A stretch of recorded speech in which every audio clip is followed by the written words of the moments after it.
అందుకే ఇవాళ ఎవరు ఈ దేశంలో ఎవరు ఊహించలేనంత ఎత్తున ఒకటే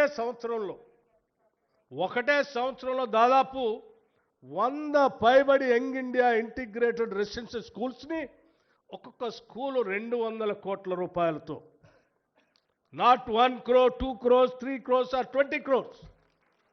200 crores 200 కోట్ల రూపాయలతో కనీసం 25 ఎకరాలకు తగ్గకుండా ప్రపంచంలో ఉన్నటువంటి ఏ ప్రైవేట్ స్కూల్ కూడా మనకంటే బాగుందని ఎవరు అనుకోవటానికి లేదు. వాటన్నిటికంటే కూడా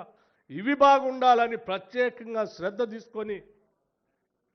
ఒక 100 స్కూల్స్ని ఈ సంవత్సరమే 104 స్కూల్స్ అనుకుంటా ఈ సంవత్సరమే శాంక్షన్ చేసి ఈ దేశ చరిత్రలో ఒక సువర్ణ అధ్యక్షాన్ని రాయగలిగామనంటే కేవలం ఆ తపన ఉంది కాబట్టి చేయగలుగుతున్నాం.